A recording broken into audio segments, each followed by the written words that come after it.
Sir जसं मी बोलले की योगा ट्रेनर्स जे आहेत किंवा मसाज थेरपी देणारे लोक आहेत ते पण आजकाल कायरोप्रॅक्टिकचे ट्रीटमेंट देतात. त्यांच्याकडे कायरोप्रॅक्टिकचं प्रॉपर नॉलेज नाही आहे, डिग्री नाही आहे किंवा त्यांनी कुठून मेडिकल फील्डमधून त्यांनी ते प्रॉपर ग्रॅज्युएशन घेतलेलं नाही आहे. तर अशा लोकांकडून जर कोणी कायरोप्रॅक्टिक ट्रीटमेंट घेतली तर त्यांच्या शरीरावर काय परिणाम होऊ शकतात? कायरोप्रॅक्टिक मी बोललो तुम्हाला एक प्रिसाईज आणि खूप स्पेसिफिक सायन्स आहे. याला मोठं सायन्स बेस आहे, असं रॅन्डम काहीच नाही. फक्त लोकांनी नक्की लक्षात ठेवायला पाहिजे, फक्त आवाज काढणं जॉईंटचा म्हणजे कायरोप्रॅक्टिक नव्हे. लोकांना माझं म्हणणं आहे तुम्ही फक्त आवाज म्हणून या गोष्टी काय अट्रॅक्ट होऊ नका. कारण कधी कधी तुमची नेक म्हणजे इलॅस्टिक बॅरियर आणि अनाटॉमिकल बॅरियर असतं.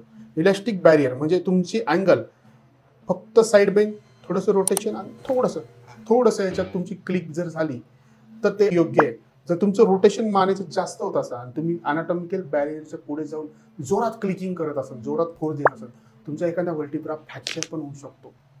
तुमचा वर्टिब्रा फ्रॅक्चर झाला किंवा डिस्क बाहेर अति जोरात प्रेशर दिल्यावर एक्सट्रुजन होऊ शकतं डिस्कचं, ज्याने पॅरालिसिस बसू शकतो किंवा क्वाड्रिप्लेजिया बसू शकतो.